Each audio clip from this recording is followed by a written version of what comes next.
Rencana Pembangunan Jangka Panjang Daerah atau RPJPD Kabupaten Trenggalek tahun 2025-2045 memasuki tahap final.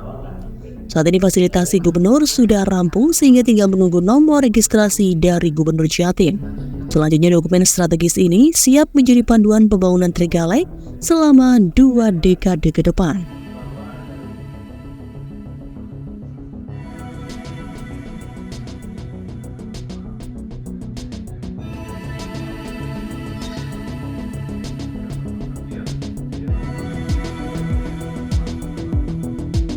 Ketua Pansus 3 DPRD Trenggalek Sukarudin menjelaskan bahwa Pansus RPJPD telah bekerja keras menyelesaikan pembahasan dan hasilnya sudah dikirimkan ke Gubernur.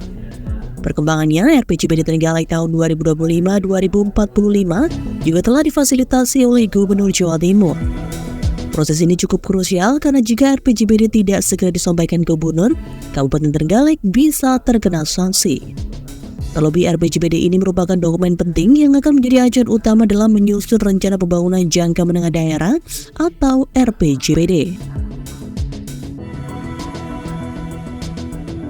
Lebih lanjut, Sukarudin menjelaskan salah satu catatan penting dari Pansus adalah terkait produk domestik regional bruto atau PDRB, di mana sebelumnya ada kekhawatiran tentang ketidaksinkronan antara pertumbuhan ekonomi dan PDRB. Namun setelah dicek ulang, ternyata masalahnya bukan di RPJPD, melainkan di KUA PPAS. Ini menunjukkan bahwa semua masukan dan saran telah ditindaklanjuti dengan baik. Selanjutnya dokumen ini akan diajukan lagi ke Gubernur Jatim untuk mendapatkan nomor registrasi. Setelah nomor registrasi diterbitkan, RPJPD 2025-2045 resmi menjadi landasan pembangunan di Trenggalek untuk 20 tahun ke depan.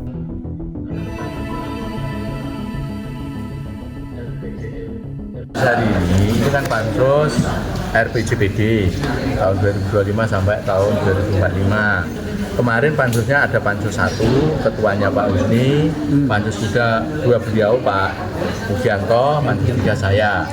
Nah, pembahasan kemarin sudah selesai, kemudian dikirim ke Gubernur, kemudian sudah ada fasilitasi Gubernur, kemudian sudah diterbitkan surat kepada Pemda dalam hal ini. Dan oleh Bapeda beserta timnya sudah ada tindak lanjut tertuang di metrik ini metriknya banyak. Kemudian ternyata setelah dicek oleh teman-teman Pansus mulai tadi malam ini semuanya sudah ada tindak lanjut, berarti ya sudah, karena ditunggu-tunggu. Kalau ini tidak segera disampaikan ke Gubernur, ini akan mendapatkan sanksi. Catatannya Pak, yang ada catatan yang penting mungkin dari evaluasi? Kaitannya dengan catatan itu tadi kaitannya dengan apa?